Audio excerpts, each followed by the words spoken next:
Hi, everybody. This is Sonia here, and welcome to the first few days of Montessori learning. Since my child is 8 months old, I can just help you with the few months that I have gone through, and it has been a remarkable journey. And what I read in the books and how I implemented it in the practical sense is hell and heaven difference. So generally, what you say that in Montessori way, it's like you don't buy stuffs and make a junk in your house. You use the stuff which is already there and make your child work through sensory development. So what I did was, I got some rattles from my relatives and all that, and I recycled the products from my friends and all that, and I used those tools to make sensory development of my child. And so when I went for the vaccination, the doctor told that she should rotate her eyes. Her eyes are very integral part of the system, and it is.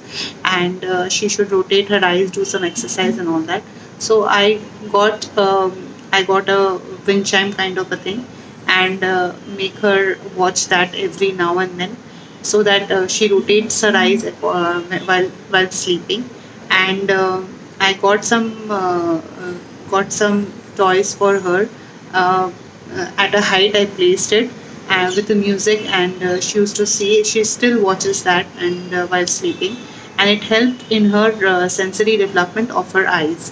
For her ears, what I did, I got some rattles from Amazon, and I can give you the description of all the toys that I got for her sensory development. And I got those for her ears, sensory development of her ears, and that's how I planned her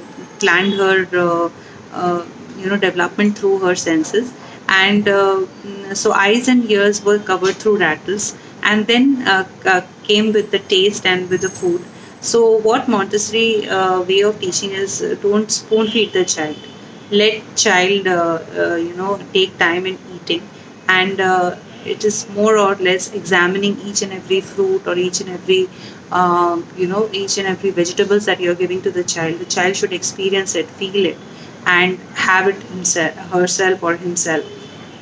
So what I used to do is, I used to boil vegetables, and I used to give it in a tray where she used to have it, and she will feel it, and she will have it on her own.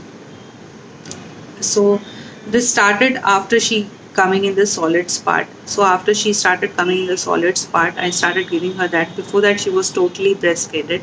So one thing I wanted to tell you, all of you guys, is that since we all are working, it is very easy to keep you know keep bottles in the fridge, milk bottles in the fridge, and have a good storage for it.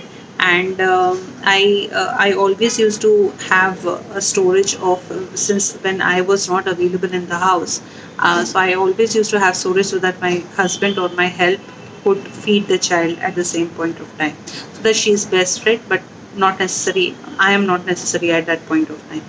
So that's how a few 3 4 months went when she was completely not into solids. But before that, when she came after solids, I started giving her sensory development for her food. She still senses each and every food she eats, and whichever food she doesn't like, she throws it off.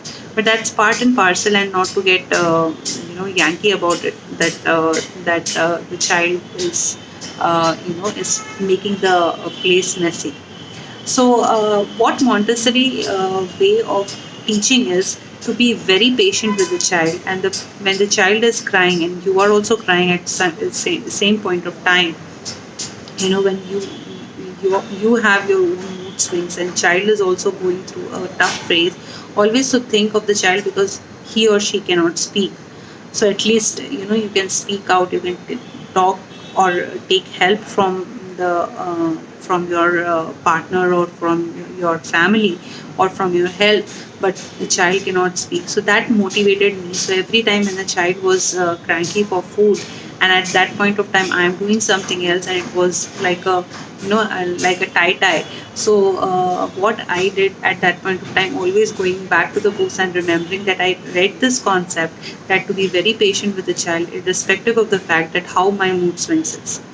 So I have never, so I have always gone with a happy face to the child, even though the child has made me wake up at 1 o'clock, 2 o'clock, or whichever time the child has made me wake up at night. And I have fed the child properly with a happy face, and I have always taken care of the child temperament, so that that what I am going through should not pass it on to her. So that is one way of looking at things. And many things I learned in the Montessori way is like, you just observe the child. Observation is a key. So so when I observe the child, when the child is crying, I observe the child, that why she is crying, and look at the time and find that this is a time where she wants to eat, or this is a time she wants to get fed, or this is a time she. So observation is the key, what Montessori says.